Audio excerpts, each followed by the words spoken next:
everyone, and welcome to the first podcast crossover episode for Titans Together. I am Joe Pryde, and joined with me, as always, is my co-host. Oh, that's me. Hi, I'm GeekyJP. And hi, my name is Dylan. I'm one of the co-hosts of House of X podcast, and my co-host is here too. Hi, I'm Regina, and me and Dylan are just a fanboy and a fangirl fanning around on our podcast. So it's fun to talk to other people who are doing the same thing. Yeah, it's definitely great to be here. This is a wonderful opportunity, and I'm so excited to talk about the Uncanny X-Men cross Teen Titans crossover. James, do you want to give us the historical information on when it was released and all that? 82. Was it that early? Yeah, that was one of the things, because Robin is still Robin versus Nightwing was the thing I found as an interesting detail. So yeah, 82, kind of just on the tails of Dark Phoenix Saga, which I guess makes sense given the subject matter. Written by Chris Claremont, which I think is super cool, but also kind of shows in the story in certain ways. And it was illustrated by Walter Simonson is the penciler, with Terry Austin as finisher, which are also two great X-Men artists. So I think one thing that is sort of interesting is my version, at least, starts with this Marvel Comics power statement. And really it's a collaboration, but it sort of was Marvel taking control in a lot of ways in terms of the creative team. Yes, it was. This was really a Marvel story. Like I said, Regina and I's podcast is called House of X, so we usually only talk about X-Men. I think this is actually the first time we've actually really done anything DC related.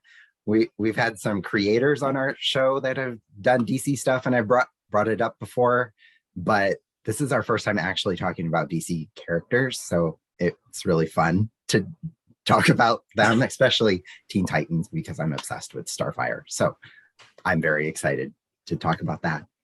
We do random fandom episodes where, like Dylan said, we talk to creators, but we also talk to fellow fans. We do invite fellow fans to come with us and help us do our reviews sometimes. When we're discussing the trial of Magneto, we are having guests come on and get just another perspective. We will be doing character episodes. We've kind of done a few. The primary one is Monet. We love her. And a lot of people seem to have really enjoyed that episode. We got a lot of great feedback about that. But we have some Husk fans that are just dying to join us and tell us what they know about Husk. So we're looking forward to that pretty soon here as well.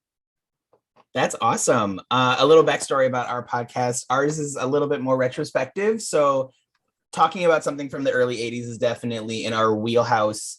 We are starting from the very beginning, so to speak, of the Teen Titans comic books, predominantly from the Silver Age, and then going all the way up to probably about 2011. We'll see how deep into the New 52 we get before we run out of steam. But for now, we're covering all of the George Perez and Marv Wolfman stuff.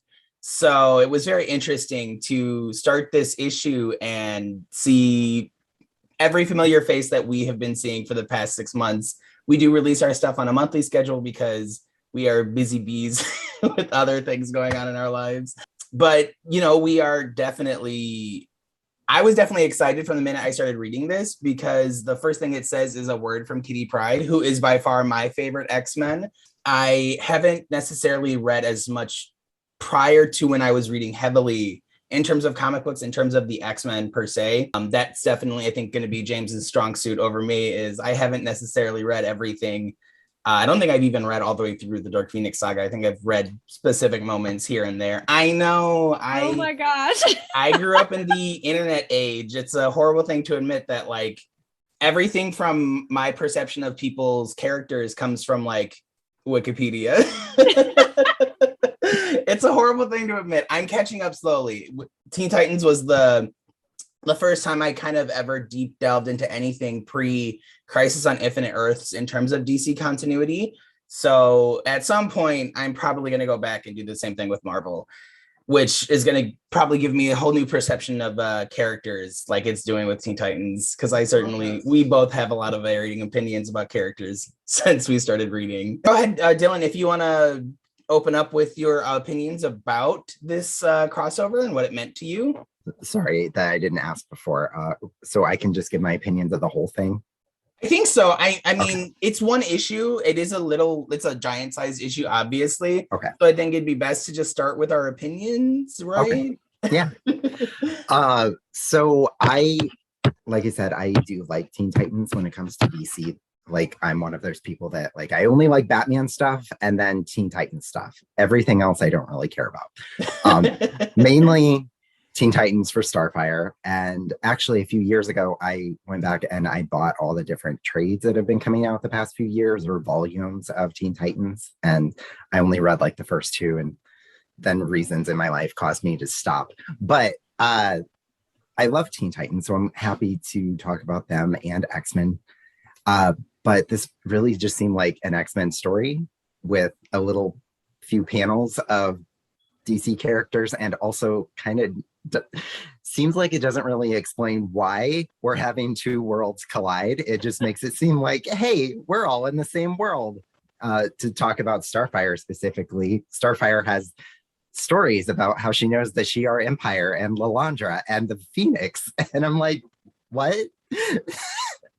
So it seemed like a story where Marvel just borrowed the Teen Titans for a while and then gave them back when they were done playing with them. But it was still a fun read, especially when they would compare characters like Starfire and Wolverine with their temperaments, and Kitty and Gar with their age being the same. But it was, my overall review is it's a really fun X-Men story that borrows the Teen Titans for a bit. And I think in a lot of ways I agree with Dylan. I love the X-Men and I love the Teen Titans, but it is not a chocolate and peanut butter kind of scenario. It's more like they sort of cancel each other out.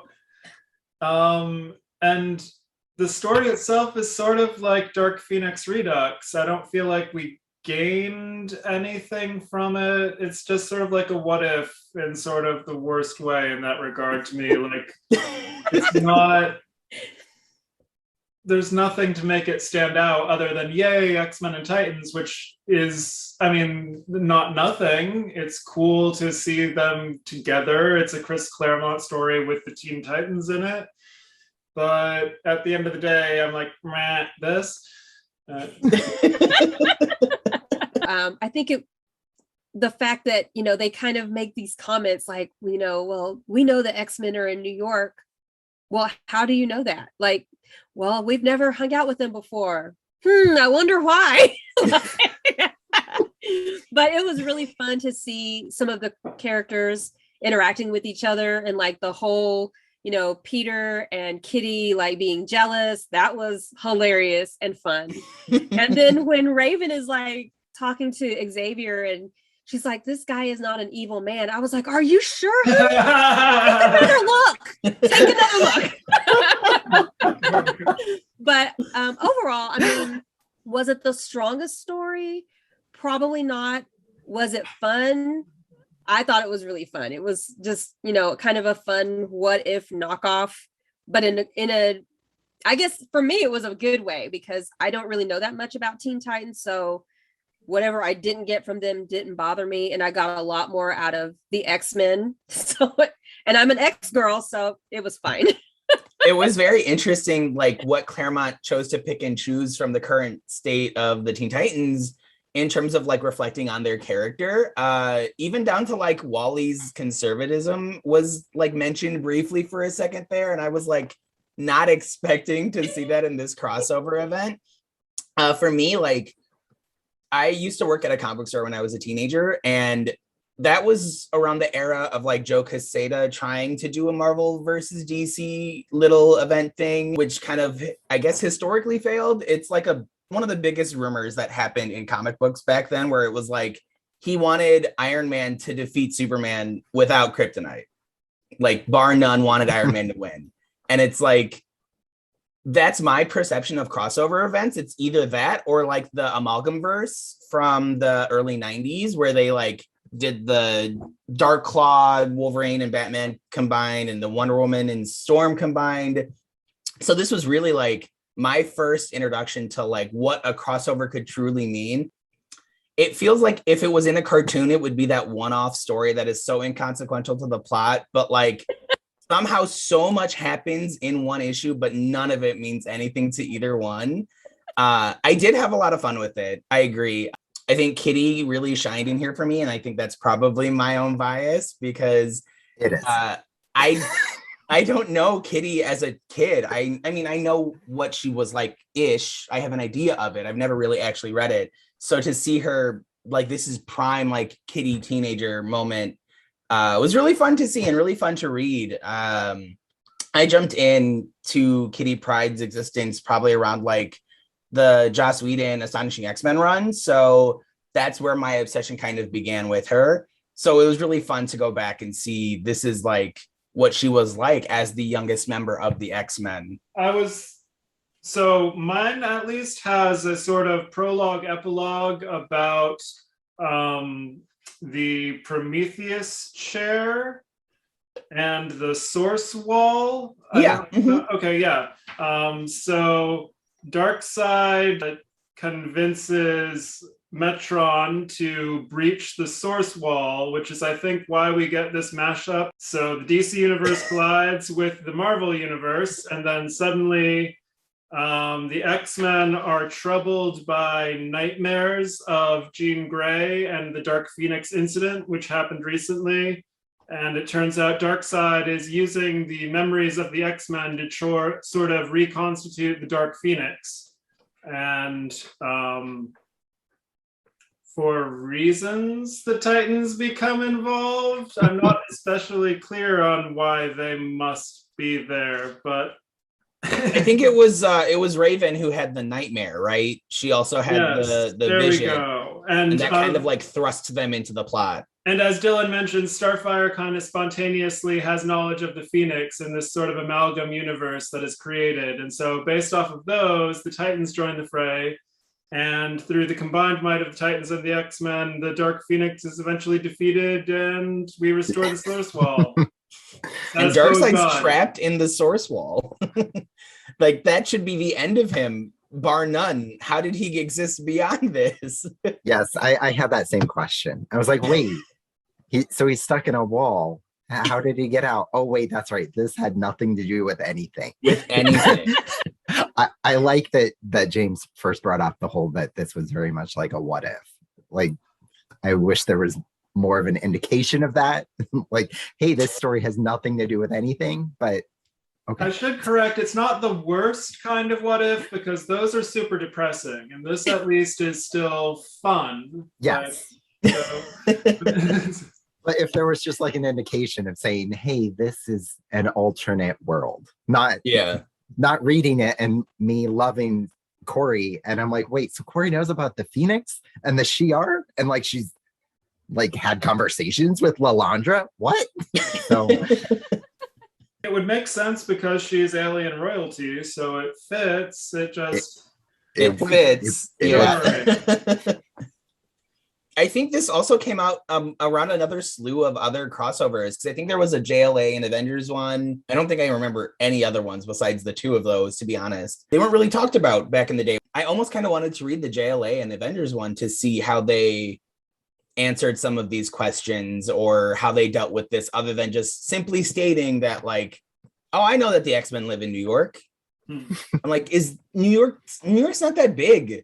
How is everybody living in New York and not encountering each other if that's really what we're talking here? It was also kind of strange that Deathstroke was in the story for like a hot second as kind of sort of a henchman, but kind of sort of not. And I looked it up because I was really confused because they kept calling him the Terminator.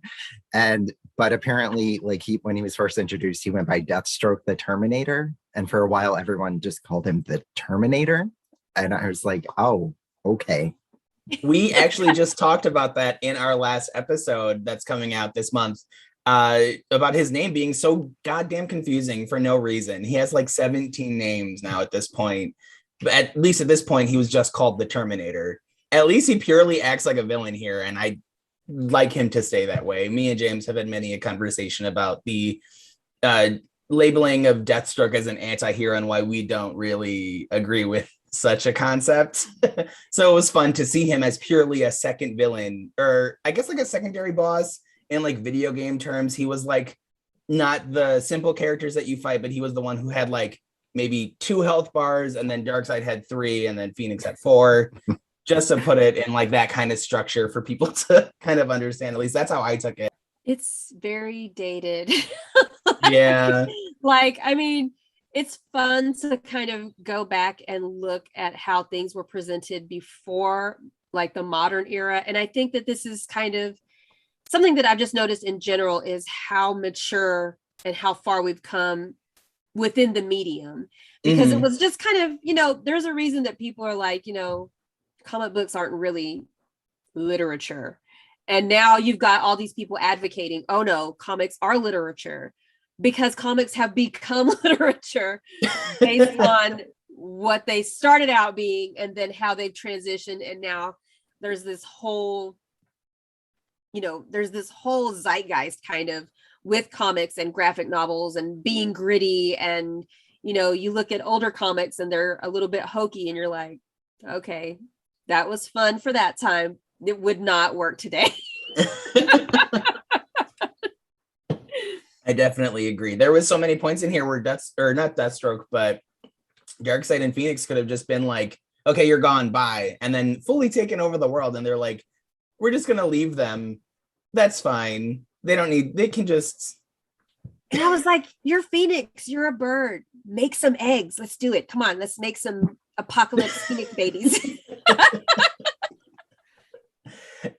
It was a weird framing. Like, I almost got like Bride of Frankenstein vibes by him bringing her to life. And I'm like, okay, Jean Grey as a character is definitely more than just the like Bride of Frankenstein. Let's bring her back to be like a secondary villain. It was giving me like X-Men 3 vibes, the film, like just using her as a plot device. And I'm like, wait a minute, no. I mean, She's there's more than those that. lines Come of on. dialogue about how it's just a shell, it's not the real Jean, but that's super disappointing in its own way as a Jean stan. Like, so you give us a shell, and also from the perspective of it's a Dark Phoenix story, but Dark Phoenix runs on the build-up and the groundwork and all that. So it'd be like, oh, I'm new to Dark Phoenix, maybe. It's kind of weird to just dump someone in and be like, care about this, but you don't necessarily. That's especially for it to be, not to hark on it again, but especially for it to be a story that doesn't go anywhere or it doesn't connect to anything else. I mean, especially like at the end where they're like, well, wait, didn't we get like some sort of warning from Jean, like in our dreams? Like, why do we even write that Jean gave them a warning if this story doesn't even exist in the normal reality? Like, they're giving so much depth into Jean and her love for the X-Men. I mean, the X-Men even go and visit her parents. Like, what DC DC fan reading this book cares about Jean's parents? So I think that's Chris Claremont speaking, though. That's his pure love of Jean, and they took people away from him. And this is him like being mad about his fists against the wall. This is his like revenge to get her back into the fold somehow. Let's make DC fans love her too. Which I already like Jean, so I was very confused. I'm like, okay, I guess. I like how she related to Raven, where they were like talking about each other almost as like two sides of the same coin, or like I think that she was like our sisters, or we're like almost like sisters or something like that. I really like that connection. Anytime the characters got to relate with one another was, I think, like the bright spot of the issue, at least for me.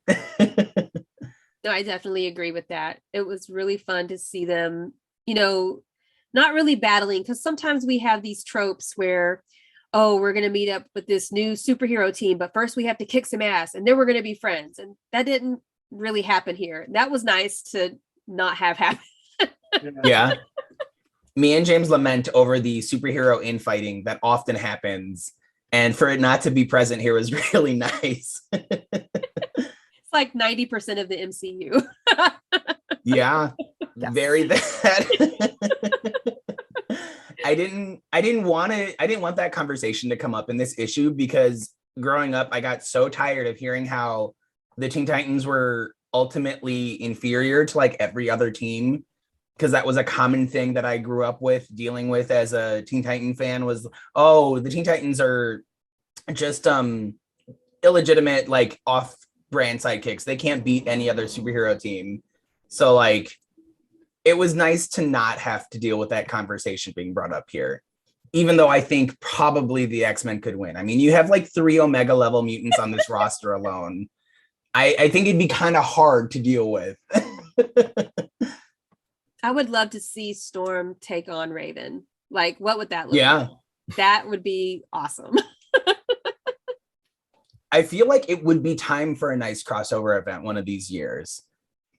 Even if it was just like in a video game, I think it'd be kind of neat to see. And it doesn't have to just be X-Men and Teen Titans. I think it'd be really fun to see it across the board. As long as they don't bring in the films or the live action media, I'd be okay. I agree. We don't need Keep it the to like X-Men its own films. thing. I don't need it to be anything else. I know that there was a fun Lockheed cameo because Beast Boy like shapeshifted into a large version of Lockheed, and I really appreciated that. Even though it didn't look like Lockheed looks usually, I was like, I think this is, I wrote in my notes, I was like, Lockheed cameo with a question mark. And I really expected at this point, I think Dazzler was introduced into the canon and they kept mentioning that concert. I really wanted Dazzler to be the one performing at the concert. I thought that would have been really cute and really nice to bring it all in. I think a lot of the side characters from both respective teams being absent was really a hindrance for it too. On the Teen Titans side, like I wanted Sarah Sims somewhere. We got a Terry mention, which was nice. For you guys, Terry is Donna's at this point fiance, I think. I don't know if they had asked her to be married yet, but yeah, it's her fiance. So it was nice to get a mention, but it would have been nice to see him interacting with some of the other X-Men side characters. But what are you gonna do? I wanted to mention, I think it was a little bit weird with how big the book was and all the characters that were in it, that like Wally and Donna and like Nightcrawler really were not in the book that much. Nah. Like I actually forgot that Donna was even in it until you just mentioned that side character. And you said that and I was like, Donna was in it? Oh yeah, she was there for like a second. So yeah, it was a little, why did you even have them in the story type of thing? Like you didn't have to have all the X-Men or all of the Titans. It could have been a story with just a few of them, but no, I agree. really like Donna, so I was happy to see her, and then no, I didn't. And then you were happy to see her in the background fighting some random parademon because that's all you got. yes. That's really all I got. Really, it was really, I mean, she's my favorite character amongst the Teen Titans in this canon. So also very disappointed that she didn't really get much to do outside of mention that she was on a date before all this nonsense happened. I almost wish she stayed there with Terry. Like, girl, just have a nice date. You don't need to deal with all this cosmic nonsense. The rest of the team will handle it. It's going to be fine. Honestly. And then Wally, I think me and James are both of the same mind that, like, he could have just stayed at college. Wally, for you guys, he is a very exhaustive character in the Teen Titans books written by George and Marv. He definitely develops a lot more like when he becomes the Flash, but currently teenage Wally is a pain. And when he said that remark to Storm, I'm like, what are you talking about? Shut up, Wally. I was like, dude, we don't need to go there, you little brat. There's a part in the story where the X-Men and the Titans kind of sort of make their own ship out of an asteroid, and the like propulsion of it is Starfire and Cyclops. And I was a little upset at probably, again, my bias of loving Starfire, but like Starfire's on the asteroid being held by Colossus while she blasts. And then on the other side is Cyclops blasting. I'm sorry, I'm pretty sure Corey is stronger in 1,000 more ways than Cyclops is. She doesn't need to be held by Colossus. If anything, Cyclops needs to be held by Colossus. Well, that's just Corey wanting to be held by a Russian bear, because she planted one on him and she was like, I think I might have a taste of this later. Same girl. That very well could be it. She kissed him earlier, or had she kissed him? already? Yeah, Yeah, I think okay. so. hmm Oh no, she hadn't. No, this was Well, she was before getting that. ready to. That's what that was Oh. about. Either way, she was planning or she was very happy. I I guess mean, that who makes wouldn't be? sense, but it made her look weak, so I didn't care for it. Mhm. It would have been evened out if Wolverine was behind Cyclops holding him down. Something. I mean, he weighs like how many pounds? He's like full of Yeah. adamantium. It would have made sense. Yes.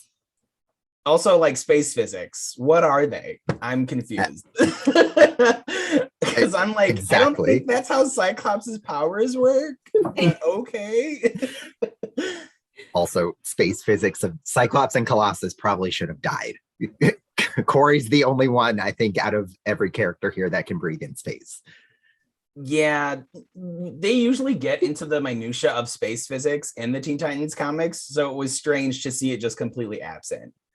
I would They think dedicate like Claremont has written Storm can create atmosphere in Oh, yes. Oh, yeah. Space Adventures, like with the Brood and stuff.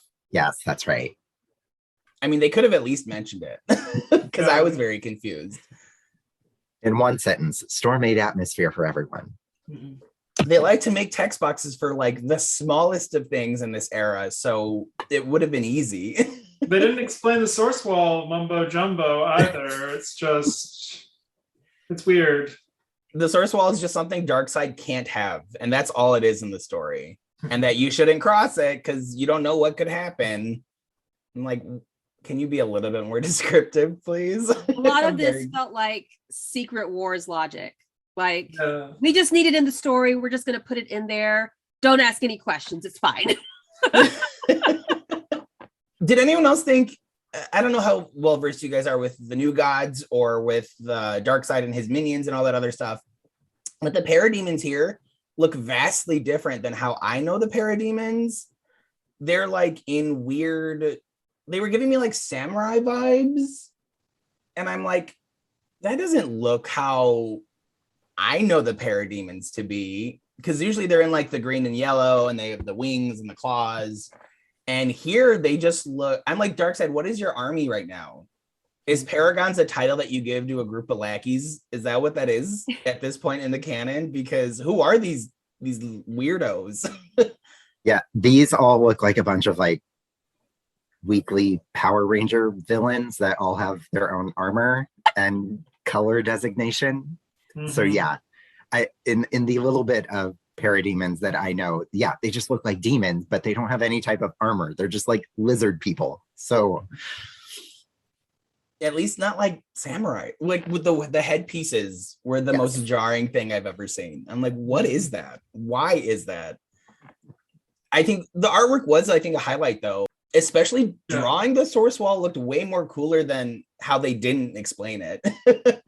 I'm like, that looks really cool. Or like the race of gods that are like just dead and hanging out in space next to the source wall. Really well drawn, in my opinion. Minus that we got like no information about whatever the source wall is. I think Walter Simonson is one of my favorite artists in the period, and he really, especially some of the Phoenix panels are especially beautiful, I would say. Like, I don't know if I were an X-Men fan who had never encountered the Teen Titans, if I would walk away from this being interested in the Teen Titans. But if it were the other way around and I were a Titans fan who had never encountered the X-Men, I would think the X-Men were pretty damn cool, I think. Yeah. I Very agree. I would agree. If you were an X-Men fan that knew nothing about the Teen Titans, I feel like you would have no idea who anyone was, except for Starfire. I don't think anyone else really did anything. Like, you would think of every Titan in this book that Robin would have done more, but he kind of didn't do anything. I mean, he got beat by Deathstroke, a common thing that happens in Teen Titans books at this point in this era. This is not uncommon for Robin to face defeat at the hands of Slade. I think, like you said, Starfire, and I think a little bit of Raven got the most character development. James, this is going to continue amongst Teen Titans fans where we often than not get shafted in terms of representation. For reference, we're about to read Crisis on Infinite Earths, which is not too kind to Teen Titans characters.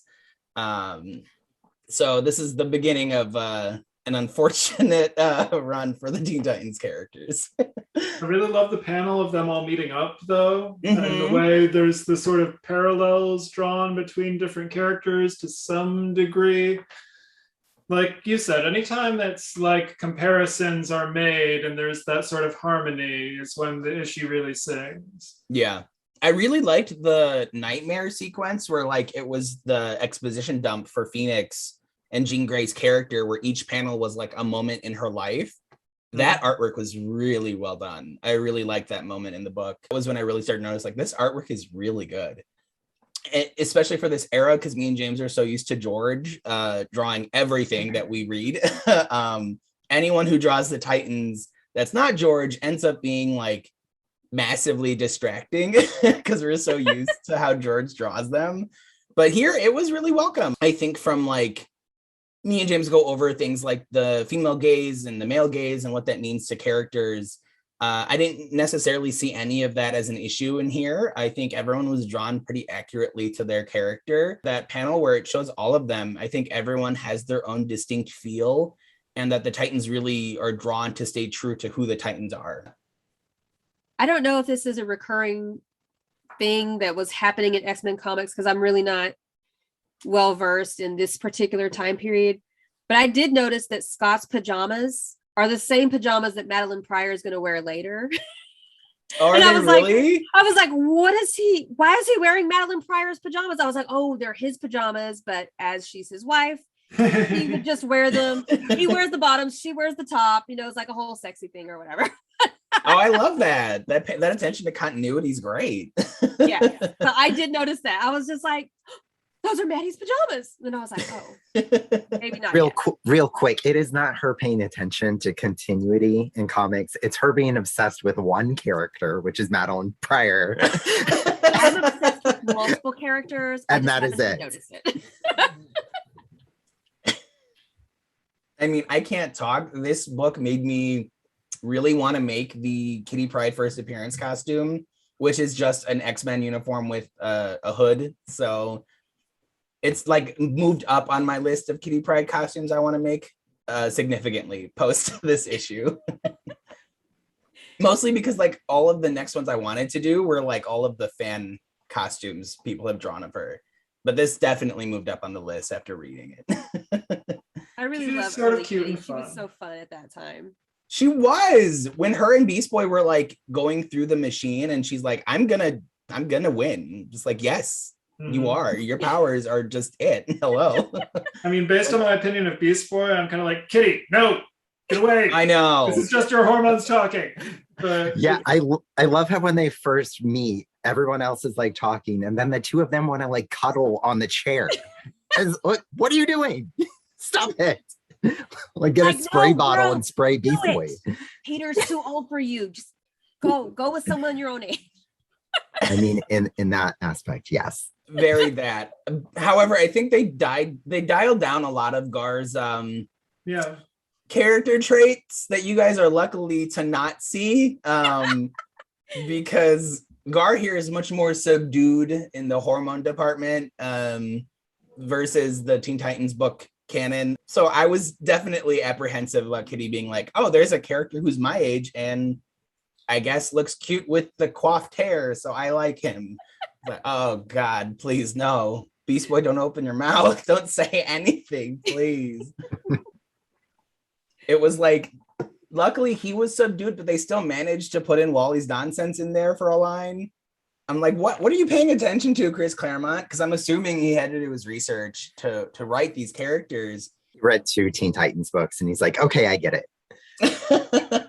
There's a part in the story where Scott basically becomes a Phoenix host. And Oh yeah. I feel like that was a missed opportunity by Chris, that if you're going to do a crossover, why not have one of the DC characters become the host? It seems like it would have made way more sense to have one of them become the host instead of Scott. Yeah, like Should why have been didn't Raven. become the host? Because she even says at the end, I used, my powers to my greatest, powers were to help conquer the Phoenix because I was the balance or whatever. And I'm like, but you didn't do that much. Like, what are you blow talking up. about, honey? Like, that's what should have happened, and then that line would have made way more sense. In line with what James said in regards to what if comic books, a lot of the times that's when people get really crazy with like alternate costumes and alternate designs for characters. It would have been great to see Raven step in front of Cyclops and get the Phoenix Force. Also, I'm kind of sick of Cyclops getting the Phoenix Force in any media whatsoever. So like when This it went one into have a him, fun like, oh, time. God damn it. I mean, I think Arctic Phoenix is cool, I think. Yeah. It's Wait, which one? You couldn't really see. the manifestation of the Phoenix as his optic blast when Oh, yes. Yeah. I liked that. Yeah. It was just when it went inside him and it just had like the emblem. Yeah, no, it's not a very inspired Phoenix costume. And like, if you're going to make a Phoenix host, you want the redesign at least. That's kind of what Enter the Phoenix was about, in my opinion. It was the opportunity to Phoenixify everyone the way they Venomized everyone before that. But Are you talking about the variant covers? I mean, Or and the just story? the idea of being able to redo them. Like, this is Phoenix Wolverine. This is Phoenix whoever. Cap. Shang-Chi. Oh, is that the Avengers one right now? Yeah. Oh. The most recent that established Echo as Phoenix Echo. Yeah. I haven't read. So, for reference, on the opposite side of Dylan's spectrum, when I was reading comic books heavily, I was reading everything DC related and then X-Men. I didn't pay attention to anything else going on in the Marvel universe. If it was not X-Men related, I didn't care. Like, if it wasn't about a mutant, nope, not happening. What I see on Twitter is what I get of stuff outside of mutants in terms of the Marvel universe. I like how the beginning and end of this book are like Metron and Darkseid like hating each other, and it's like, oh, Darkseid one-upped Metron, and then at the end Metron's like, ha, you're in a wall, and now we're done. It's this very like shady, petty relationship, and I'm like, what is this? I know Metron is like not having any emotion whatsoever. He's just on a chair traveling through space, knowing like the entire history of what happens, and here he's like, I'm like, what is this amount of shade? You have a personality? What is this? Even Darkseid too, to an extent, like had a lot more sass than I thought he was going to have. I would have liked to have seen more New Gods too. Where were the female Furies? Why weren't they here? I would have loved to have seen them have a, like, Granny Goodness. Where is Granny Goodness? Like, Granny Goodness fighting Colossus would have been great. I would have loved it. I so agree. many side characters, just if they would have had the more important henchmen instead of these weird demon goblins. Like, what are the parademons? I don't understand. Why couldn't Granny Goodness be there? DC, why? Maybe this is why they weren't meant to ever have crossovers post like 1999. Yes. As much as I want it, I think it'd be great to see like a 6-issue run of like a crossover. I think it would boost sales. Marvel and DC, hello, hint, hint, wink, wink. I regretted that there wasn't more Storm, and there was a particular moment where, I don't know, I feel like she was just, doing that emotional lifting caregiver role that falls to her once Jean dies and there's no other woman to do that. And it just made me long for Mohawk Storm and that sort of visual rejection of being the caregiver and being her own person would have been especially cool in this context, especially with the parallels drawn between her and Corey, to have more of that sort of, I don't know, warrior persona and less kind of the mom Claremont makes her sometimes. I mean, I think that speaks to who Storm was as a character. She was like a thief as a child, right? Before cue my like encyclopedic knowledge, even though I haven't actually read the books. Before, what's his name, takes her under his wing. Shadow King. Shadow King. Mm-hmm. I think it would definitely speak to that. And I think that would have been a cool moment to have between Corey and Storm. I would have like to see more of the fact that where this falls in X-Men continuity is when Storm did become the leader of the X-Men. I mean, they even mention it. Yeah. But like she, much like Robin, didn't do anything in this issue. Like Robin leads the Titans and Storm leads the X-Men, but it's really Starfire and Cyclops' story. And yet you get the page with them, like with Cyclops and Robin shaking hands, and I'm like, wait, that's not right. Like, what's happening here? It's although I liked it and it was fun and it was kind of campy, and that's kind of what I like. I feel like there were a lot of missed opportunities, connections with characters, different things they could have done with the plot. I mean, it's fine for what it is, but could we like redo it and modernize it and then make it better? Yeah, for sure. I think when Dylan had come to me with this opportunity to read it, I was under the impression that these books were actual like collections. Like I thought this was like issue 1 of 4 or issue 1 of 6. And then James, when he purchased it and sent me a photo of just the single issue, I'm like, oh, that's it? Like, okay, I guess. I was really hoping for more. Like this was a nice appetizer, but like I want the full, like this would have been stretched out into a 4-issue series by far. Or at least 2. At least 2 issues. Or at least one more. Yeah. Yeah. Not just one double-sided one. There really should have been more Titans also. Instead of just also more Storm being a leader, there should have just been more Titans. Yeah. Because it did seem like, again, I know like Joey mentioned, in DC world, the Titans are the redheaded stepchildren that like nobody likes. Like it literally felt like that in this story too. It's like, oh, here's the redheaded stepchildren of DC making an appearance in an X-Men book. Slade got his own fight scene for what? Honestly. Why didn't that go to Donna or Wally? I can't believe I'm rooting for more Wally screen time, but here I am. Like, that would have been so much more welcome. Sigh. If anything, this has led me to want to read more of the Claremont era X-Men stuff. I have not read that stuff extensively, like I said at the beginning. So this was really cool to see. And there is a lot, like with the X-Men, like you said, they got a lot more screen time here. That has definitely made me more interested in reading that era of comic books on the Marvel side of things. This is functionally 2 issues to the 6 to 8 that we normally do. Yeah. But I really love all the Phoenix panels. I just have to say again, Simonson's art and the Firebird effects, it's just so beautiful. Does that include Beast Boy shapeshifting as the Phoenix?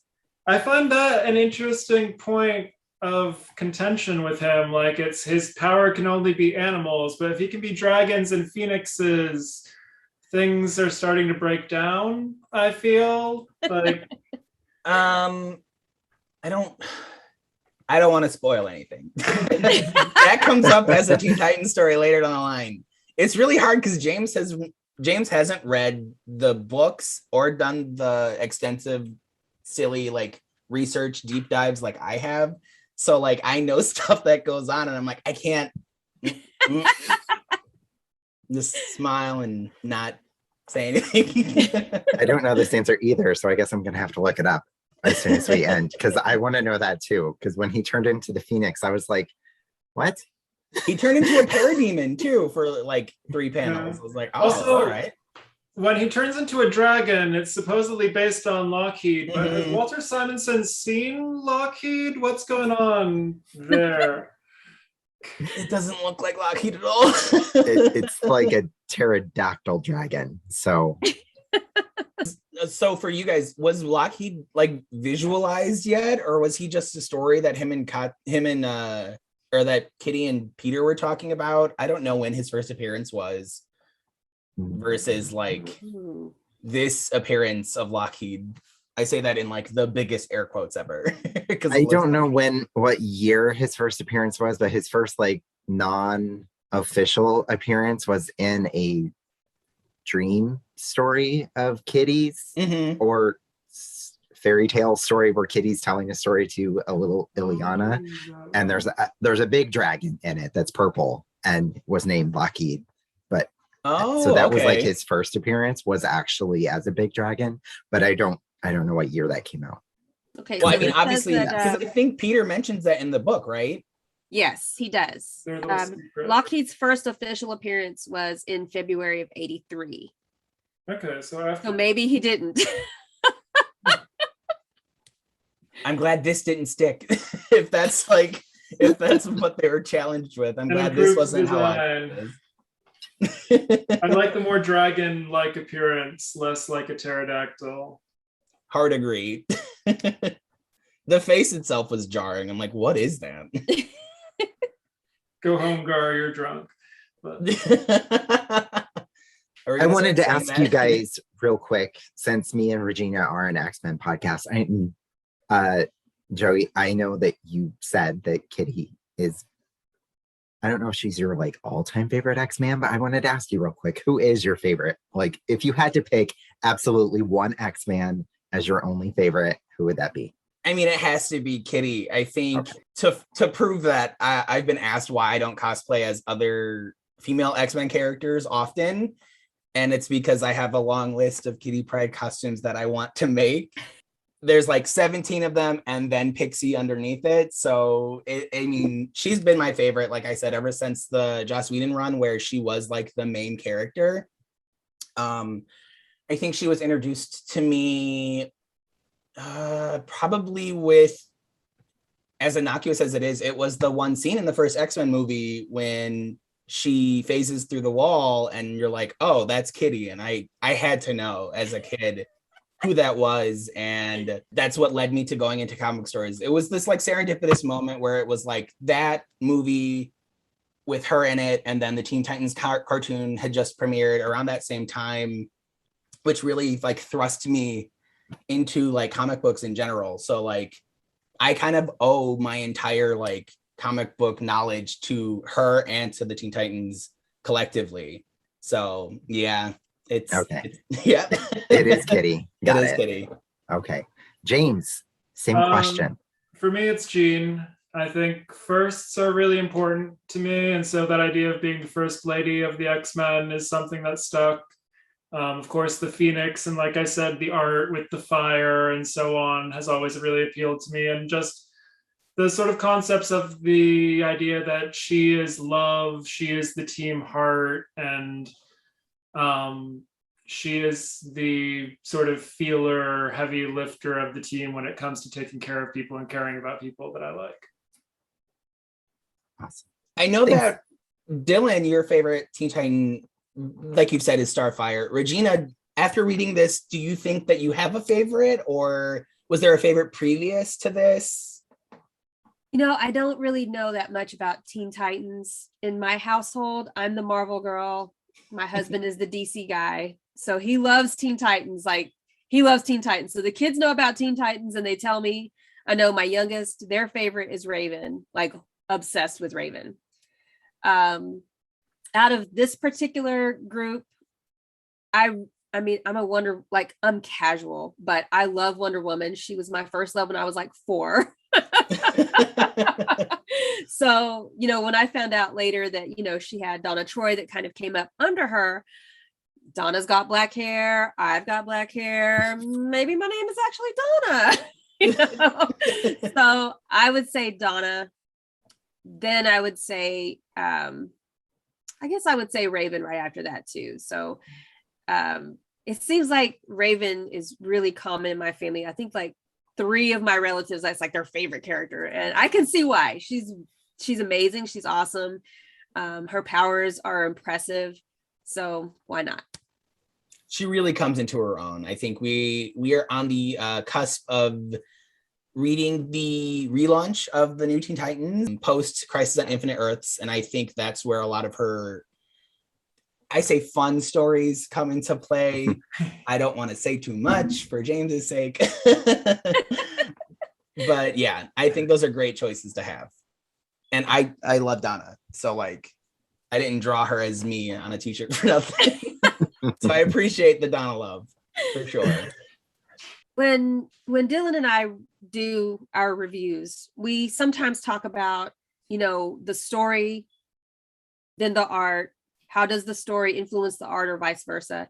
And I feel like this is one of those issues where the story was, I love Claremont, but this was not one of his better arcs or works. Maybe it's filler. Does it have any lasting repercussions? No. But Simonson's art like elevates it. Like, I probably enjoyed it more because of the art than I did the actual story. That 80s hair is always fabulous. And Simonson just, everybody's hair, Corey's hair, Phoenix's hair, Storm's hair, everybody's hair just looks amazing. And I just love looking at the panels with hair. Yeah, the Simonson art was really good on the Titans. Joey mentioned that a few times, but like, because I do know a little bit of the Teen Titans in this era, when there was someone that was drawing them that wasn't Perez, characters like Starfire would not look like Starfire, but this art looks very much like Perez's Starfire. So yes, yeah, the art was the best part. Oh yeah, I think that's a general consensus amongst the four of us, is that the artwork is really what made this issue pop the most. Dylan and Regina, where can we find you guys on the web, on the internets? Go ahead, Regina. You can find me on Instagram and Twitter at the Red Queen of X. We have a bunch of satellite groups. We have a House of DC. So if anybody wants to check out our Facebook group there. And then you can find our podcast on Twitter and Instagram as well at House of X Podcast. You have to search for it because there's like underscores. I don't know what's going on with that, but that's how you can find us. And you can find me on Instagram and Twitter at Warpath_Dylan. That is Warpath_DYLAN. But our podcast, House of X Podcast, came from our Facebook group that both of you lovely gentlemen are a part of. And we love that you're a part of it. And it's called House of X. And James, where can we find you? I am GeekyJP on Instagram. And then you can find me at Joe Pryde Cosplay on Instagram and Twitter. And you can find our TeePublic, Joe Pryde Art, where I do sell our Teen Titans t-shirts, our merch. And then collectively, you can find us on Instagram at Titans Together Pod. I am in the middle of drawing every single day for the month of October. So not light on posting, but post the spooky season, expect that page to really amp up in terms of content. And with that, I think that is about it. I want to thank you guys so much for joining us, and vice versa. Like, I think this has been like such a fun time, and really mix things up for both of us. Yeah. You know? And I was just going to say thank you for having us. And I know with a few guests that Regina and I have had lately, we've talked about a little bit more DC here and there when we have been interviewing people. And I think it would actually be fun to have you guys on our show for something X-Men DC related, but I don't know what that would be yet. I'm so down. But when we find it, we'll let you know. Yeah. Sounds good. Definitely. Bye. Bye. Bye. Bye.